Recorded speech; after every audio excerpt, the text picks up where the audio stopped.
नमस्ते फ्रेंड्स, मैं doctor Sameer Deshmukh, Shri speciality homeopathic और एक्यूपंक्चर क्लिनिक में आप सबका स्वागत है। दोस्तों, आज हमारे चर्चा का विषय है फ्रोज़न शोल्डर। दोस्तों, चर्चा शुरू करने से पहले अगर अभी तक आपने मेरे चैनल को सब्सक्राइब नहीं किया है तो चैनल को ज़रूर सब्सक्राइब कीजिए और बेल आइकॉन को हिट करना ना भूलिए ताकि इसी तरह नए नए वीडियोज़ की अपडेट आपको लगातार मिलती रहे। दोस्तों, फ्रोज़न शोल्डर यानी हमारे खांधों का या हमारे शोल्डर का जकड़ जाना, जिसमें हमारे शोल्डर्स फ्रीज़ हो जाते हैं यानी सख्त हो जाते हैं, जिसे हम गंज लगना भी या जंग लगना भी कह सकते हैं। दोस्तों, हमारे शोल्डर में जो जॉइंट होता है वो बॉल एंड सॉकेट जॉइंट होता है। दोस्तों, ये बॉल एंड सॉकेट जॉइंट कुछ इस तरह का बॉल और इस तरह का सॉकेट रहता है जो ऐसे तीनों चारों दिशों से घूमता है। लेकिन अगर ये जकड़ जाए या फ्रीज़ हो जाए तो इसे फ्रोज़न शोल्डर कहते हैं, जिसकी वजह से ये जॉइंट की मूवमेंट ब्लॉक हो जाती है, रुक जाती है या एक लिमिट तक की हो पाती है। फ्रोज़न शोल्डर में पेशेंट को खांधों में या शोल्डर में बहुत पेन महसूस होता है, स्टिफनेस और जकड़न भी महसूस होती है और कभी कभी स्वेलिंग दिखाई देती है। फ्रोज़न शोल्डर ये बीमारी सर्वाइकल स्पॉन्डिलोसिस या स्लिप डिस्क के साथ भी देखी गई है। दोस्तों, फ्रोज़न शोल्डर ये हमारे दोनों शोल्डर में एक साथ हो सकता है या राइट शोल्डर में या फिर लेफ़्ट शोल्डर में भी हो सकता है।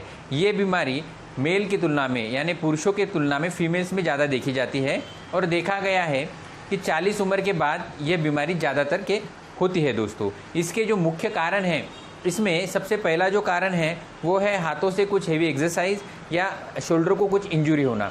दूसरा है पेशेंट को कुछ क्रोनिक डिसीजेज जैसे डायबिटीज़, हाइपरटेंशन, थायराइड ऐसी बीमारियाँ होना, या पार्किंसन डिसीज़ में भी फ्रोज़न शोल्डर हो सकता है। दोस्तों, इसका जो डायग्नोसिस है वो क्लिनिकली ही संभव है और डॉक्टर देख के ही बता सकते हैं कि खांधा जकड़ गया है और इसमें मूवमेंट लिमिटेड हो गई है। दोस्तों, साथ ही साथ हम शोल्डर का एक्सरे भी निकाल सकते हैं। दोस्तों, इसमें अलाइड साइंस में पेन किलर यह एक ट्रीटमेंट है। साथ ही साथ बहुत से बार हमारे कांधों में जॉइंट में कुछ स्टेरॉइडल इंजेक्शन भी दिए जा सकते हैं। दोस्तों, और इसमें डॉक्टर आपको फिजियोथेरेपी भी एडवाइस करते हैं दोस्तों, जो कि इसकी एक बहुत ही कारगर चिकित्सा है फिजियोथेरेपी। दोस्तों, इसमें होम्योपैथी में भी बहुत ही अच्छी और कारगर दवाइयाँ उपलब्ध है। बहुत सारी दवाइयाँ बताई गई है दोस्तों, लेकिन हम यहाँ पे हमारी जानकारी के लिए कुछ क्लिनिकली जो हम रेगुलर यूज़ करते हैं ऐसे थेरापेटिक दवाई की ही चर्चा करेंगे।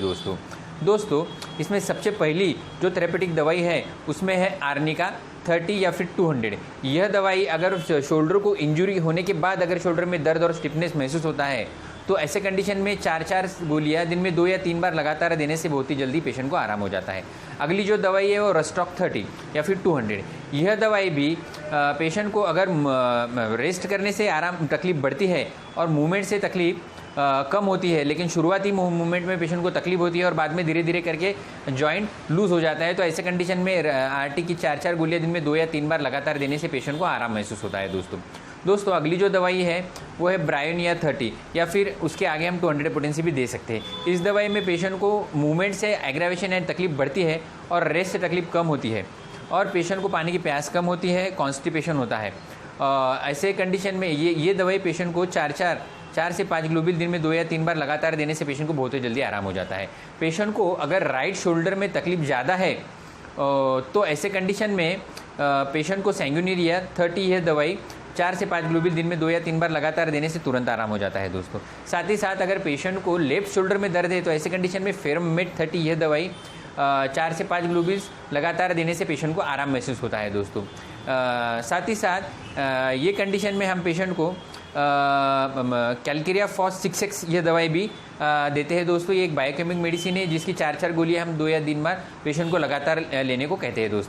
दोस्तों, ऐसे कंडीशन में हम हमारे क्लिनिक में होम्योपैथिक चिकित्सा के साथ साथ एक्यूप्रेशर और एक्यूपंक्चर की ट्रीटमेंट भी देते हैं, जिसमें हम पेशेंट की एक्यूप्रेशर से डायग्नोसिस करके उसको कुछ स्टिमुलेटर्स यानी मशीन लगा के यहाँ की जो नसें और लिगामेंट्स जकड़ गई है उसको स्टिमुलेशन से रिलैक्स करते हैं, जिससे पर्टिकुलर एरिया में खून का बहाव बढ़ के ये जॉइंट जल्दी से जल्दी रिलैक्स होके स्टिफनेस कम होके पेन भी कम हो जाता है। हमारे यहाँ बहुत से ऐसे मरीज एक्यूप्रेशर होम्योपैथिक चिकित्सा से अच्छे हुए हैं दोस्तों, और एक्यूप्रेशर से इसको पेशेंट को बहुत ही जल्दी यानी 10 दिन में ही पूरा आराम होने के चांसेस ज़्यादा रहते हैं दोस्तों। मुझे आशा है कि आपको आज का ये टॉपिक ज़रूर पसंद आया होगा। मुझसे इसी तरह जुड़े रहने के लिए मेरे चैनल को ज़रूर सब्सक्राइब कीजिएगा, वीडियो को लाइक कीजिए और ज़्यादा से ज़्यादा लोगों को शेयर करना ना भूलिए।